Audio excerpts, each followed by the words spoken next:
ராஜி, முன்னாள் பிரதமர் மன்மோகன் சிங் காலமானார் என்பது அனைவரும் அறிந்த செய்திதான். இதில் மிக முக்கியமாக பார்க்கிறது, பிறந்த தினமே இறந்த தினமாக மாறும் சிலரில் ஒருவராக மன்மோகன் சிங் மாறியிருக்கிறார். செப்டம்பர் 26ஆம் தேதி 1932 பிறந்தார். தற்போது அதே 26ஆம் தேதி, ஆனால் டிசம்பர் மாதம் 2024 காலமாக இருக்கிறார். மன்மோகன் சிங்கின் கடைசி நொடிகள் என்றால் அவரை பற்றி எல்லோரும் கடந்த 10 மணி நேரமாக அவர் பற்றிய செய்திகள் தான் எல்லா ஊடகங்களிலும் சென்று கொண்டிருக்கிறது. இந்த நேரத்திலே மன்மோகன் சிங்கின் கடைசி நொடிகள் எப்படி இருந்தன என்பது குறித்து எய்ம்ஸ் மருத்துவமனை மருத்துவர்கள் சிலரிடம் பேசிய போது அவர்கள் தெரிவித்த கருத்துக்களை நமது நேருக்கு சொல்வது மிக முக்கியம் என்பதால் அந்த தகவல்களை தற்போது பகிர்கிறேன். கடந்த 3 தினங்களாகவே மன்மோகன் சிங் மூச்சுத்திணறல் காரணமாக பாதிக்கப்பட்டிருக்கிறார். இதய அறுவை சிகிச்சைக்கு பிறகு, இதய அறுவை சிகிச்சைக்கு முன் நீங்கள் பிரதமர் மன்மோகன் சிங்கின் நடையை பார்த்திருப்பீர்கள். அவர் பிரதமராக இருந்த பொழுது கிடுகிடுவென நடந்து செல்லக்கூடியவர், மெதுவாக நடந்து செல்வதை பார்ப்பதே அரிது. ஆனால் அப்படிப்பட்டவர் கடந்த ஓராண்டாகவே மிகவும் நொடிந்து காணப்பட்டார், உடல்நிலை நொடிந்து காணப்பட்டார். கடந்த ஏப்ரல் மாதம் ராஜ்யசபாவில் இருந்து அவர் ஓய்வு பெற்ற பிறகு, மாநிலங்களவையில் இருந்து அவர் ஓய்வு பெற்ற பிறகு வெளியே எங்கும் செல்லாமல் வீட்டிலேயே தான் முடங்கியிருந்தார். என்றால் அவர் உடல்நிலை ஒத்துழைக்கவில்லை என கூறியிருந்தார்கள். 2-3 மாதங்களுக்கு முன்பு கூட ஒரு முறை மருத்துவமனையில் அனுமதிக்கப்பட்டு பிறகு குணமடைந்து வீடு திரும்பினார். அதுபோலத்தான் இந்த முறையும் அவர் குணமடைந்து வீடு திரும்புவார் என்று எதிர்பார்க்கப்பட்டது. மூச்சுத்திணறல் காரணமாக கடந்த 3 தினங்களாகவே அவதிப்பட்டு வந்த அவர் நேற்று இரவு 7:30 மணி அளவிலே வீட்டில் இருந்த போது அவரது மனைவி அவரால் மூச்சு சுத்தமாக முடியவில்லை, பேச முடியவில்லை என்று உடனடியாக மருத்துவரிடம் தெரிவித்திருக்கிறார்.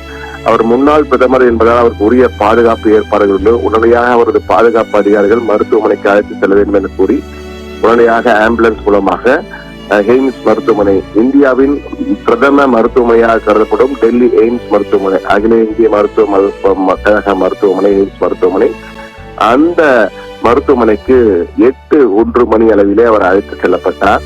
உடனடியாக அவசர சிகிச்சை பிரிவிலே அனுமதிக்கப்பட்டார். வீட்டில் இருந்து மன்மோகன் சிங் புறப்படும் போது அவரது துணைவியாரிடம் பேசியதாக ஒரு தகவல், கையை பிடித்துக் கொண்டே வந்திருக்கிறார். அதன் பிறகு நேரடியாக மருத்துவமனைக்கு அவசர பிரிவுக்கு சென்று அழைத்து செல்லப்பட்ட மன்மோகன் சிங்கிற்கு அனைத்து வகையான மருத்துவ சிகிச்சையும் வழங்கப்பட்டது. இது தொடர்பாக அதிகாரப்பூர்வமாக எய்ம்ஸ் மருத்துவமனை ஒரு செய்தி அறிக்கையும் வெளியிட்டிருக்கிறது. நாங்கள் அனைத்து வகையான முயற்சிகளும் செய்தோம், ஆனால் எங்களால் அவரை காப்பாற்ற முடியவில்லை என அந்த செய்தி அறிக்கையை தெரிவித்திருந்தார்கள்.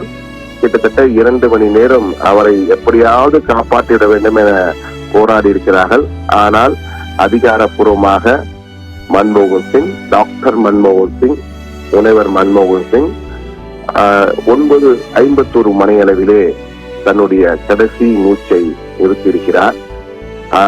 நேற்று இரவு, அதாவது டிசம்பர் 26 பல முறைகளிலே இந்தியா மறக்க முடியாத ஒரு நாள். சுனாமி தினம் நேற்று தான் அனுசரிக்கப்பட்டது. இந்த சூழ்நிலையில் டிசம்பர் 26 மன்மோகன் சிங்கும் இந்தியாவை விட்டு மறைந்து விட்டார், இந்த மண்ணுலகை விட்டு மறைந்து விட்டார் என்ற செய்தியும் நேற்று உறுதிப்படுத்தப்பட்டது. நேற்று இரவு 9:51 மணி அளவிலே அவரது உயிர் பிரிந்ததாக அதிகாரப்பூர்வமாக எய்ம்ஸ் மருத்துவமனை செய்தி அறிக்கையில் தெரிவிக்கப்பட்டிருக்கிறது. மன்மோகன் சிங் ஒரு மிக சிறந்த ஆளுமை என்பதில் யாருக்கும் மாற்று கருத்து இருக்க முடியாது. அதாவது அவருடைய words R less, action is more என்பார்கள். அவருடைய சொற்கள் கொஞ்சம் தான் பேசுவார், அதிகமாக பேச மாட்டார். ஆனால் அவருடைய செயல் அதிகமாக பேசப்படும். அந்த அளவில் மிக சிறந்த ஒரு ஆளுமையாக திகழ்ந்தவர் மன்மோகன் சிங். 92 வயதான அவர் இந்திய தேசிய காங்கிரஸ் கட்சியிலே 2004ஆம் ஆண்டு பிரதமராக பதவியேற்றார். சீக்கிய சமயத்தை சேர்ந்த இவர் இந்து சமயத்தை சாராத முதல் இந்திய பிரதமர் என்பது குறிப்பிடத்தக்க ஒரு அம்சம். அது மட்டுமல்ல, அவர் பல பிரதமராக தான் அறியப்பட்டார். அதற்கு பிறகு 1991 96 வரை பிரதமராக நரசிம்மராவ் இருந்த பொழுது அவருடைய முதல் சாய்ஸாக இருந்தவர் பினான்ஸ் மினிஸ்டராக, நிதித்துறை அமைச்சராக மன்மோகன் சிங் பதவியேற்று அந்த எல்பிஜி என்று அழைக்கப்படுகிற லிபரலைசேஷன், பிரைவேடைசேஷன், குளோபலைசேஷன் 1991 நரசிம்மராவ் தைரியமாக முடிவெடுத்து இந்தியாவுக்கு ஒரு புதிய பொருளாதார உலகை ஏற்படுத்த வழிகோலினார். அதற்கு முழு முதற் காரணமாக இருந்தவர் மன்மோகன் சிங் தான். அவருடைய அந்த தாராளமயமாக்கல், தனியார் மயமாக்கல், உலகமயமாக்கல் என்ற அந்த LPG கொள்கை மிகப்பெரிய அளவு விமர்சிக்கப்பட்டது அந்த காலகட்டத்திலே. ஆனால் இன்று இந்திய பொருளாதாரம் மிக சிறப்பாக சுவாசித்துக் கொண்டு நடமாடி கொண்டிருக்கிறது என்றால் அதற்கு அடிப்படையாக இந்த LPG முடிவுதான் இருந்தது என இன்று பல பொருளாதார விஞ்ஞானிகள், பொருளாதார ஆய்வாளர்கள் எல்லாம் சொல்லிக் கொண்டிருக்கிறார்கள். அதற்கு முழு முதற் காரணமாக இருந்தவர் மன்மோகன் சிங் தான். அவருடைய கடைசி நொடிகளில் கூட அங்கு வந்தவர்கள் எல்லாமே அவருடைய மிக சிறந்த பொருளாதார ஆளுமையாக தான் பார்த்தார்கள். அந்த அளவுக்கு இந்திய பொருளாதாரத்தின் மிக சிறிய ஒரு செயல்பாட்டு வீரராக இருந்திருக்கிறார் என்றுதான் கூற வேண்டும். ஆனால் அவர் பல விமர்சனங்களை எதிர்நோக்கிய போதும் எனக்கு ஒரு அனுபவமாக நான் டெல்லியிலே பணியாற்றிய பொழுது பிரதமர் மன்மோகன் சிங்குடைய செய்தியாளர் சந்திப்பிலே அவரை சந்தித்து கேள்வி கேட்கக்கூடிய ஒரு வாய்ப்பும் கிடைத்திருந்தது. அப்போது நான் பணியாற்றிய ஊடகம் மூலமாக அந்த கேள்வியை முன்வைத்திருந்தேன். மன்மோகன் சிங் மற்ற பிரதமரை போல்லாமல் மிக சிறப்பாக கேள்விகளை எதிர்கொள்ளக்கூடியவர். நிறைய செய்தியாளர் சந்திப்பை நடத்த மாட்டார், ஆனால் செய்தியாளரின் கேள்விக்கு நிச்சயமாக பதில் சொல்லக்கூடிய ஒரு பிரதமராக இருந்தார். அனைத்து கேள்விகளும் எதிர்கொள்வார், சிரித்த முறையிலேயே பதில்களை சொல்லக்கூடியவர்.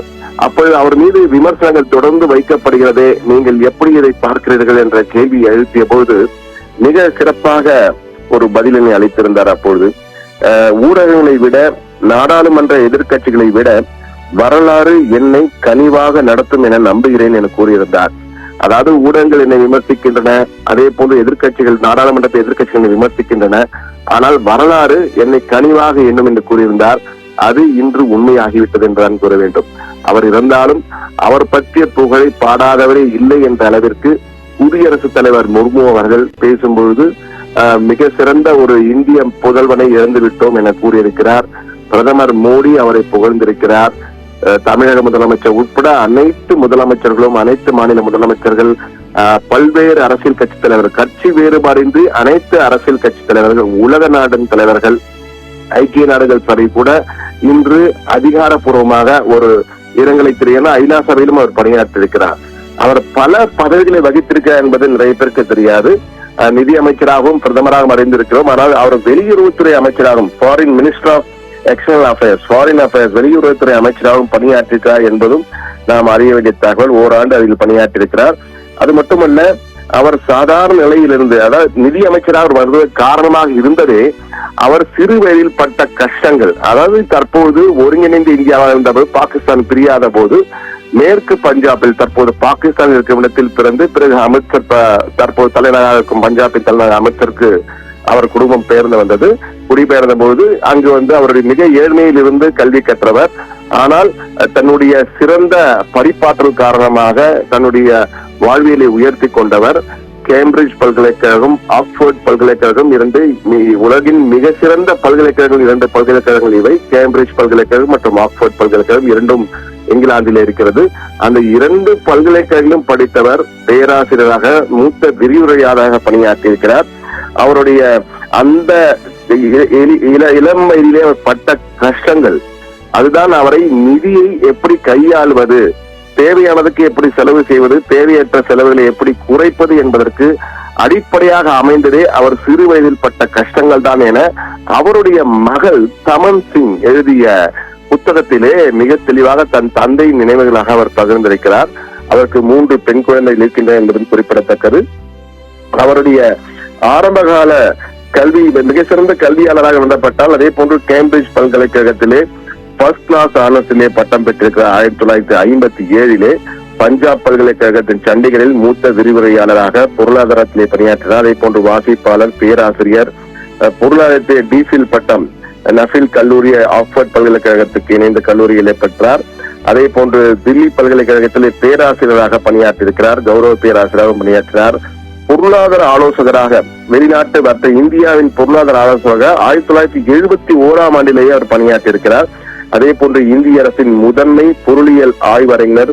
அதே போன்று ஜவஹர்லால் நேரு பல்கலைக்கழகத்திலே JNU என்று பிரபலமாக அழைக்கப்படும் JNUவில் கௌரவ பேராசிரியர், இந்திய ரிசர்வ் வங்கியின் இயக்குனர், இந்திய தொழில் மேம்பாட்டு வங்கியின் இயக்குனர், நிதி அமைச்சகத்தின் செயலாளராக இருந்திருக்கிறார். இந்திய ரிசர்வ் வங்கியின் 1982 முதல் 85 வரை இந்திய ரிசர்வ் வங்கியின் ஆளுநராக இருந்திருக்கிறார். துணைத் தலைவராக, இந்திய திட்ட ஆணையத்தின் திட்ட கமிஷனுடைய துணைத் தலைவராக இருந்திருக்கிறார். பொருளாதார விவகாரங்களில் இந்திய பிரதமரின் ஆலோசகராக அன்றைய காங்கிரஸ் கட்சியின் ஆதரவில் பிரதமராக இருந்த சந்திரசேகர் அமைச்சரவையிலும் அவர் பொருளாதார அமைச்சராக இல்லாமல் பொருளாதார ஆலோசகராக பணியாற்றியிருக்கிறார். அதே போன்று காங்கிரஸ் ஆட்சியில் நிதியமைச்சர், பிறகு பிரதமராக மாறியது அனைவரும் அறிந்ததுதான்.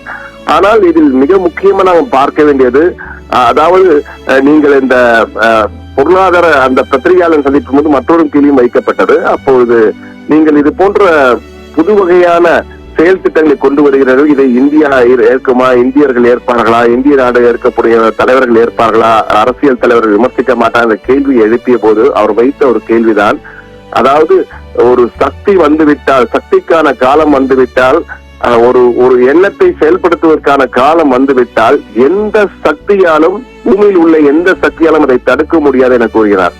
அது நிச்சயமாக அவர் இந்த முடிவினை எடுத்த போது யாருமே எதிர்பார்க்கல இப்படி ஒரு முடிவினை நரசிம்மராவ் எடுப்பாரா, செயல்படுத்துவாரா என்று. ஆனால் அப்போது நிதியமைச்சராக இருந்த மன்மோகன் சிங் தெரிவித்த கருத்துதான் இது. ஒரு எண்ணத்தை செயல்படுத்த வேண்டும் என்ற முடிவு செய்துவிட்டால் எந்த சக்தியாலும் இதை தடுக்க முடியாது, பூமியில் உள்ள எந்த சக்தியாலும் தடுக்க முடியாது கூறியிருந்தார். அப்படி ஒரு நிலைதான் ஏற்பட்டது. எனவே இன்று இந்தியா முழுவதும் அல்ல, உலக நாடுகள் முழுவதும் பாராட்டக்கூடியவராக இருக்கின்ற மன்மோகன் சிங் பல்வேறு காரணங்களுக்காக இந்திய அரசியலில் என்றுமே புகழக்கூடிய இருக்கக்கூடிய ஒரு தலைவராக இருப்பார். அவருடைய பேட்டியில் கூறியது போல ஊடகங்கள் அவரை பல்வேறு வகையில் பல்வேறு காலகட்டங்களில் விமர்சித்திருந்தாலும், நாடாளுமன்ற எதிர்க்கட்சி தலைவர் அவரை பல்வேறு விமர்சனங்களுக்கு உட்படுத்தி இருந்தாலும், அவர் இந்தியாவை பொறுத்த மட்டிலே இந்திய வரலாற்றிலே கனிவான நபராகத்தான் எப்போதும் பார்க்கப்படுவார். உண்மையிலேயே இந்தியாவின் மிக சிறந்த குடிமகன்களில் ஒருவராக மன்மோகன் சிங் என்றென்றும் போற்றப்படுவார் என்பது மட்டும் யாராலும் மறுக்க முடியாது, மறைக்கவும் முடியாது. அது வரலாற்றிலே நிச்சயம் இடம்பெறும் என்று நம்பலாம் ராஜி.